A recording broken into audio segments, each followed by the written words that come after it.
Greetings, friends. Today we have a guest, Ioanis Orfandokis, a Greek expert in doctrinal theology of the Catholic Church and canon law.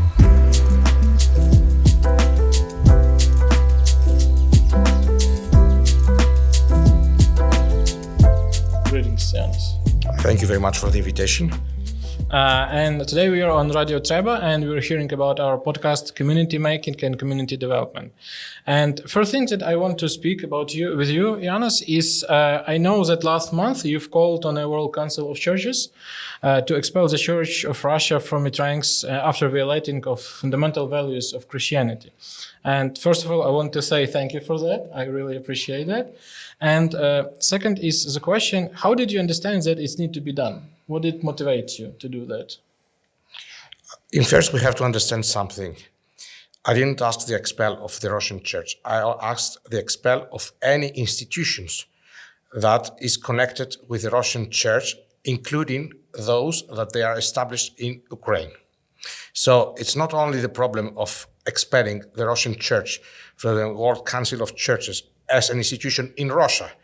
It has to be expelled also every institution that have connections with the Russian church and the Patriarch Kirill, including those that they are established in Ukraine, which means also the Church of Metropolitan Onufrius, that is strictly and highly connected with the Church of Russia.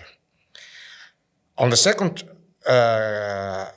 answer about what motivated me to do that is because I have a strong and very good collaborations with all the religious leaders in person and by my job to all those who are members of the World Council of Churches, and knowing very well the canon law of the Catholic Church.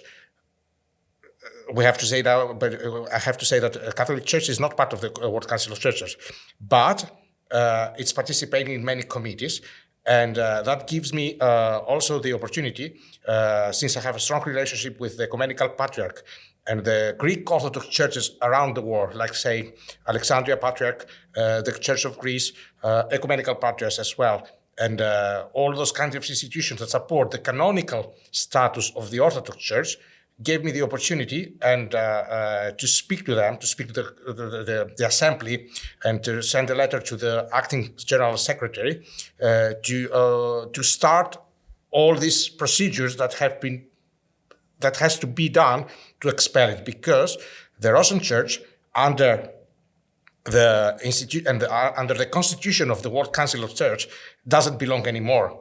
We cannot consider it that belongs anymore to the Christian faith, because it's acting against the Christian theology.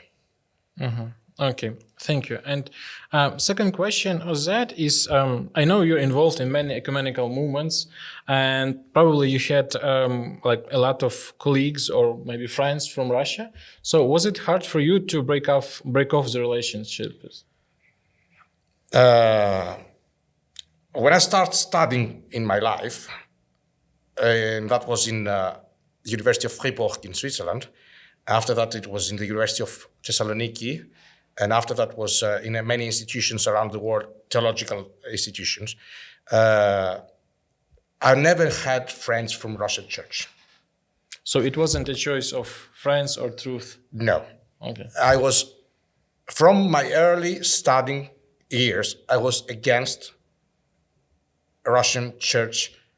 Not because I have something with the Russian Church, because I understood from the beginning that the meaning of the Russian Church, the way that he was acting, the way that he was doing his ecclesiastical policy, it was not considered as a Christian church. That's why I never had a question, a sole question that I have to choose between friends and I was definitely against the Russian Church from the beginning of my studies.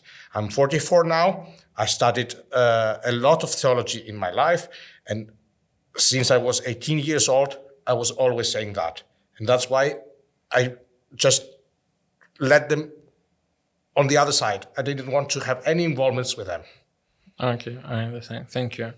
Okay, and if to speaking about like Ukrainian churches, how to communicate Ukrainian senses, Ukrainian experience, and Ukrainian pain to such a diverse institution as church? Because we see different Catholic church, I mean like different parts of Catholic Church and different patriarchates in the world, and to how to explain them what we feel and what is going on here, because it's not an easy to explain what's going on in Ukraine, between Ukraine and Russia. The only way of make them understand what is going on in Ukraine is in person. That's why I have decided, and it's going to start next week, a tour to visit all the leaders of the churches around the world, including the Archbishop of Athens, which is the president of the Holy Synod of the Greek Church. Also, I have also in my mind, and I have write letters to the Patriarch of Alexandria, the Ecumenical Patriarch, the Archbishop of Canterbury, which is the head of the Anglican Church. I have write a letter to the Holy See, so I can go there directly to explain them the situation, not on the perspective of political situation, but the perspective of the religious situation. The only way that people can understand what's going on in Ukraine all these years is to keep informing them face by face. Last month, I had the honor to receive an Anglican bishop in Kiev, and she is the mediator between me and the Anglican Archbishop. And I said to her, what you're going to see, what you're going to visit, and what you're going to understand by visiting the places of Bucha, for example, or Irpin, or it has nothing to do with the reality. Yes, of course, it's good to see it because you are here as a representative of the Anglican Church, but you have to ask people what they saw during the things that happened. So, because I was here and I have photographs, not from the media, from myself, including me in the photo shot. I have videos. For example, what happened in Bucha, what happened in Irpin, what happened in Mariupol, because I was stuck there for 4 days. Especially when the bombs in the maternity hospital came into Mariupol after I left, of course. And so the only way is to let them know face to face, showing them pictures and videos, not what they're seeing on the medias. Real photos, real videos that they can understand at least, not totally, what's going on here. On the other level, the theological point between the churches in Ukraine. Now we have, in Ukraine, we have we can, if we consider them as Orthodox, we have 3 Orthodox churches. We have the Orthodox Church it's an autokefal church by the Ecumenical Patriarch, and the leader is Metropolitan Epiphanius. We have the Church of Onufrios. We have also the Church of Philaret. So to make them understand why is this going on and how they act and how is the situation, it's very difficult. And for this reason, the best way is only the communication between the officials and not by media or anything else. Mm-hmm. Okay, thank you. So your point is that we need not only foreigner ambassadors like you, but we need also Ukrainians to communicate what they see, what they feel, what they live through to other officials, yes? And especially when it comes on the perspective of someone that he knows a job. I mean, I don't know how to cook. Yeah. So, and this is a point. I mean, I don't know how to cook. So if I express an opinion about cooking, I would be stupid because I don't know how to cook. So the same thing is happening in every job. Militaries for militaries, politicians for politicians, theologians for theologians, cooking for cookers.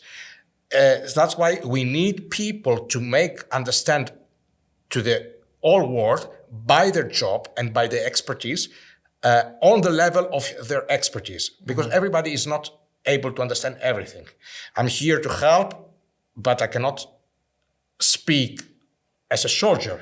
I cannot speak as a military. I cannot speak as a politician. I speak on the religious ecclesiastical politics. I speak as an expert in canon law. And on the level that I can do, you need people that in their job to express what is going on their topics, just on their topics. You don't need anything else.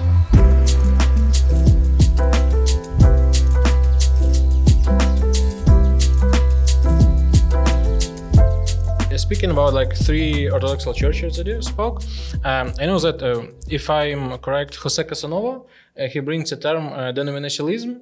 That means like, and he was explaining that it's a good example of Ukraine, how different denominations, different churches live in one country. And he was saying that like it's even okay and it's even good that we have like 3 Orthodox churches in one country and then they can live with no problems. But now we see the situation is totally changed. We see the Church of Onufrius, like Russian church, and we see like Orthodox Church of Ukraine with Epiphanius, and we see Church of Philaret. And so what is need to be done next for these 3 churches? Do they need? In first, I totally disagree. When we are speaking about churches, we have to understand, for example, Catholic Church is one church. And after the Second Vatican Council, we had some splits with Lefebvre and these people that they disagree with the decisions of the Vatican Council. So the good thing in the Catholic Church is they directly put them out of the church. They was not recognized as part of the Catholic Church. So, in my opinion, it's not today's opinion. It's years before even the autocephaly of the Ukrainian church. In a country, if we even consider ourselves as part of one church, there is no point of split. It's one church. The Orthodoxy is one church. Its leader is the spiritual leader of the Orthodox Church is the ecumenical patriarch Bartholomeus now. Tomorrow it's going to be someone else because it's normal, and the synod of the churches around the world is expressing orthodoxy in synodically way. So having 3 Orthodox churches, let's say, in one country, with no connection one to the other, there is no point. I mean, okay, maybe for social reasons it's going to be okay because you can choose your church, but you cannot be considered as part of the Orthodox Church if you are not connected and recognized by the other churches. And now what we have is the ecumenical patriarch, which is the spiritual leader, with specific leadership acts that he has given to him by the ecumenical synods on the East, that he gave an autocephaly to, maybe it's not Epiphanius, maybe it's going to be someone else, but now we have Epiphanius. And the church which is recognized as a part of Orthodoxy in Ukraine is the Church of Epiphanius. All the other churches, for social reason of peace, let's say, can be okay act, but they cannot consider as Orthodox. Okay, I understand. Thank you. Okay, and like the next question is on role of Orthodox Church of Ukraine, and the question is like oftenly we give a question what Ukraine can bring to European Union when Ukraine will be joined to Ukrainian Union, and the question on Orthodox Church, what Orthodox Church may bring to the other churches, what she can give it to other churches. In first. The European Union community is a community. The European Union is a community of states that they are sharing common values, and the first of the values that they are sharing in European Union and the states is democracy, freedom of religion, freedom of speech, all these kinds of things that we have understood after the Second World War that we needed to go forward, but. The Orthodox Church of Ukraine, it's not the first one that is going to join the European Union. I mean, we have the Church of Cyprus, we have the Church of Greece, we have the Church of Bulgaria, we have the Church of Romania, countries that they are already in the European Union, and the connection between the spirituality of the Orthodoxy with the spirituality, let's say, of the West, because the West, okay, it's Catholic or Protestant or in different domination. It's quite good. And speaking about the connections, I think that because of that patriarch we have now as a leader of Orthodoxy, the ecumenical patriarch Bartholomeus, and the open-minded of the leaders of even Epiphanius, who joined yesterday a meeting in London about freedom of religion, and just 15 days ago he was also for the same thing in Germany. So these kind of things is also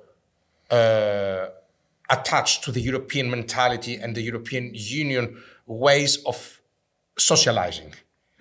So it's not going to be a new step. It's going to be one more step of understanding between nations. Okay, and last question on Orthodox Church of Ukraine, or maybe about all churches, is do we have a danger to become anti-Russian church? Because we have so many years of fighting with Russians for our freedom, for our dignity, and it's easy to start with fighting, and as we call it in Ukraine, to fight with shadows, to lose our identity as Orthodox Church of Ukraine, but to become just like anti-Russian church. Being an anti-Russian is not a sin. I don't say that you have to do this. But being anti-Russian, I mean, you know something, the church is praying for peace. Yeah. The church is praying for the goodness, the good and the well-being of everybody. Considering if Muslims or everybody, I mean, they don't care if they are the true church, the true theology of Christianity, and the true theology of Islam, and the true theology of all the monotheistic religion is talking about peace. But this peace is not something that you can accept it without perspectives. So I'm not saying that a church has to be anti of something, but the church also is an institution that members are humans, and humans are members of some nations. And nations are part of a history of a specific region. So there is no point to be just anti-Russian. The point is that the church has to follow the nation spirit. And of course, ethnophilitism is considered as a sin, as an heresy. And it was considered as an heresy on the Synod of 1923 in Istanbul. And but being anti-something doesn't mean necessarily that you are ethnophilitistic, ethnophilitism. It's something else, loving your country, loving your nation, knowing your history, and something else to be against something without a reason. The question is it Russian church going to be anti-Ukrainian? Not Ukrainian to be anti-Russian. And if we want to go forward, if Russian church is going to be anti-anything, because Ukraine now is under attack, and I speak with many leaders. I was in Poland trying to have negotiations and talking about the situation in Ukraine with the Catholic Synod of bishops. I have met also the Imam of Kiev, knowing that he is Tatar and he was expelled from the Crimea when the Crimea was occupied by Russians, and he came here. He became Mufti, Grand Imam of Umma and he's not anti-Russian. I mean, the point is not being anti-Russian, anti-religious Russian. The point is serving your country, loving your history. And when your history and your country and the nation has rights, you cannot be considered as anti-something. The attacker is anti-something, and without reason. Yeah. Well, like why I'm asking just like an explanation, because I read and study many of Balkan history, and speaking about how do you say it? Ethnophilitism. Ethnophilitism. I see a lot of it in Balkans. Unfortunately, like if you're like you need to be Catholic if you're Croatian, you need to be Orthodox if you're Serbian, and or you need to be like a Muslim. And I see, and I didn't want like Ukrainian to follow those steps of ethnophilicity. So that's why I'm asking, like, do we have a danger of becoming like this? Because like my point is the same, that we need to build our like identity on our own history or our own like love to our culture, and to be as much open as we can if it doesn't like make any danger for us from our enemies. No, you don't have this problem. And the reason why you don't have a problem, because it's Ukrainian has a unique example in his history that bad or not bad, it's nothing that history is going to judge. But if you see Ukraine, for example, you have three major Christian domination. You have the Catholics, you have the Greek Catholics, and you have the Orthodox.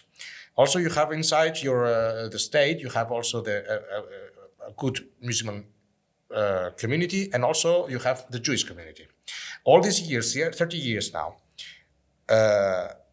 what we saw being outside Ukraine, it was not the problem of collaboration and coexistation of the different people of different religions. The only problem was only between the Orthodox. So nobody's. So I'm saying that. No, you're not going to be a country like, for example, let's say Greece is Orthodox, Serbia is Orthodox, or Croatia is Catholic, or Slovenia is Catholic. No, you have the chance, because you have this history, and those communities has a big percentage, each one. It's not like, let's say in Greece, we have 90% were Orthodox, and 5% Catholics, and 5% every other domination, but it's considered as Orthodox country. In Ukraine, we don't speak about that. We speak about a state that from the beginning of his existence, 1992, he didn't care about what's your belief. He considered everybody Ukrainian as part of the state. That's why you have the exceptions in Europe now. You have a president who is Jewish. You have a president of the parliament who is Christian, but I don't remember which. Baptist. Yes. So you see that on this diversity, you don't count religion as to be Ukrainian. I mean, it's not necessary for being something. In other countries, yes, but not. You don't have this problem. Okay. The problem you have the problem between the Orthodox Church.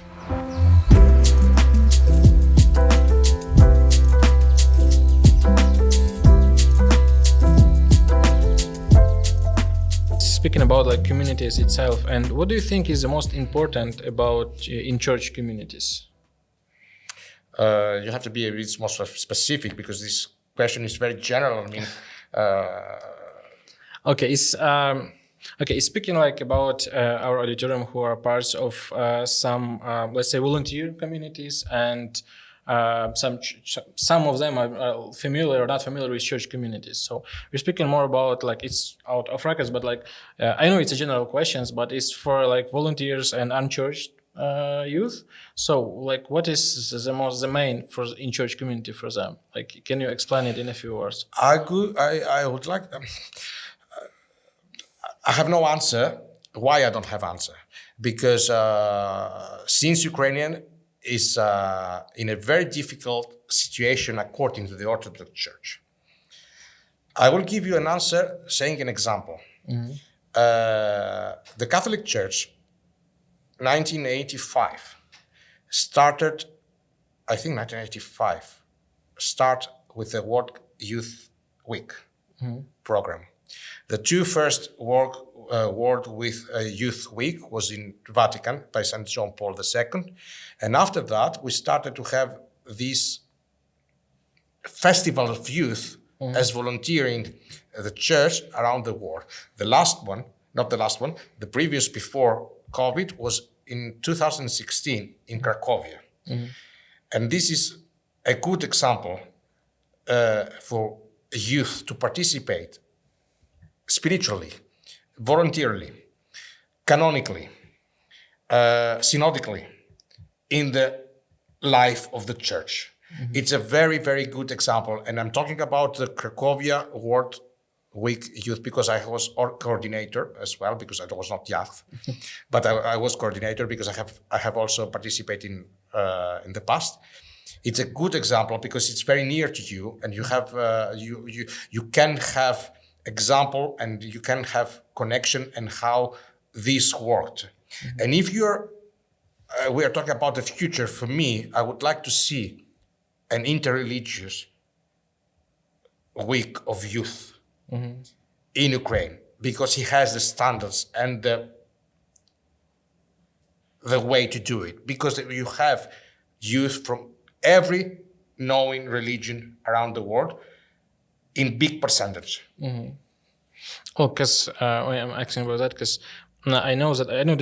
Did you know about this NGO Isaac? It's worldwide NGO, and there's many NGOs like this who were founded after Second World War, and one of their goals was in some or other way to predict the war, predict of ethnic conflicts or other conflicts that can be between Christians. So, like, as a question, and then as the next questions, what we need to do with like our youth, how we can assist and help them to move forward, to not to have like this, how to say it correctly, like how church can support youth with what they're doing like now in their volunteering work. It has to give them much more liberty to act. But this liberty has to follow some rules. If we're talking about parishes or if we're going about dioceses, there have to be a bit much more liberal ways of acting by themselves, of course, under the auspices of the bishop. Because being in the church, fortunately or unfortunately, but this is the canonical way, you have a leader.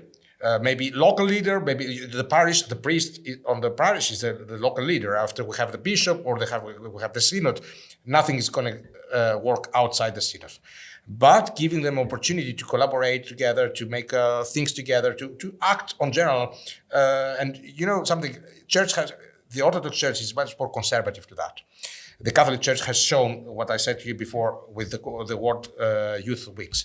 But sports, music, art,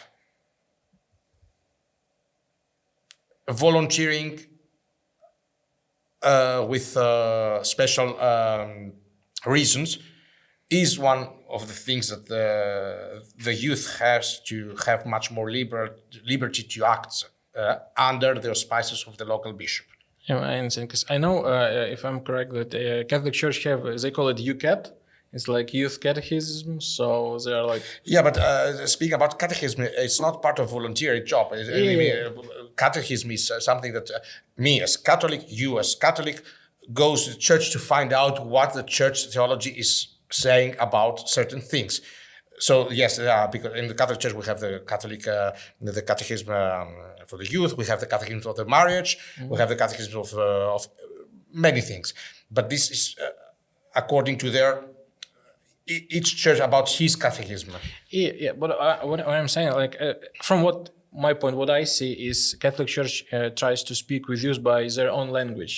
So they're not speaking of, like, let's say, bishop language, but they start to understand and speak with youth language. It's not what I said to you when St. John Paul made the program of youth 1982 for the first time. He tried to speak on the language of the youth. He embraced all the youth people, and now. And I'm going to say it again. In Cracovia, we had 3 million of youth during 1 week for the festival, including catechism, including masses, including but the most important was to collaborate and to collaborate people between different nations.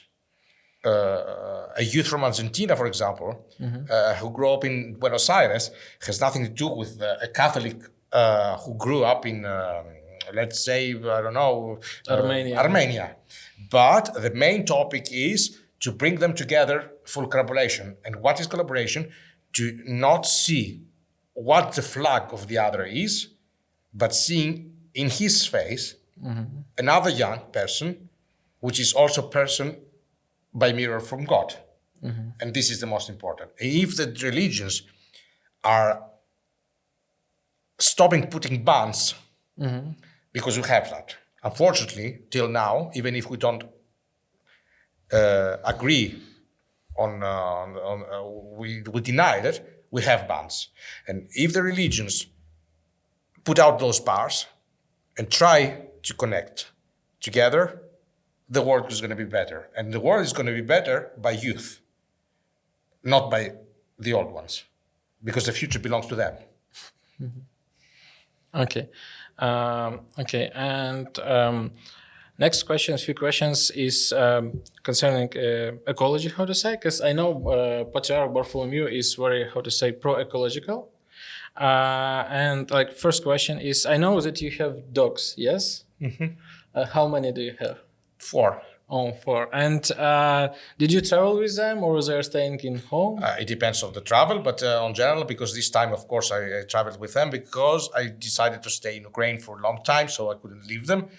On general, yes, especially on holidays, and not in a small breaks, trips, because, for example, a meeting or something like that. But on general, yes. Okay, so like right now they're in Ukraine, yes, and they will follow you too. Yes.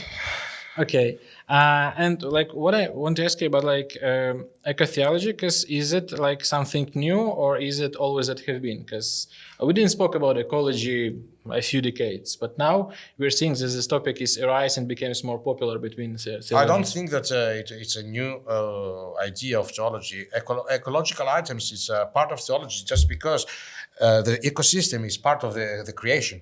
So maybe it was not so many, let's say, meetings or conference or things that has to do with theology on the past. But I have to remind us that this Holy Father and the Ecumenical Patriarch, of course, which is very well known for his actions in eco-theology, signed an apostolic letter, Laudate Si, who was talking about the creation and the land and how we have to protect it. The thing is that as humans, we are not put one thing, or we don't discuss about one thing if the threat is not into our doors. So after 2000 and with this climate changement, everything has changed, and they decided to start, and the theology start also, and the churches start also to speak about the protection of the environment. But because as Christians we know, but Muslim theology of course speaks about the days of creation, and it's not just a human. But before it was not a problem, so we didn't discuss it. When the climate change start, we discuss it, and we saw that we cannot leave it like that. And because Christianity and theology has a big deal with that, because it's part of his creation. I mean, if we're talking about God, we're talking about who creates this world. I mean, so it's not a question. So it was always part of the theology. But since it was not a problem during the years past, we will not discuss it so much. Now that it's a problem, we see that we have to do something. And Laudate Si is on.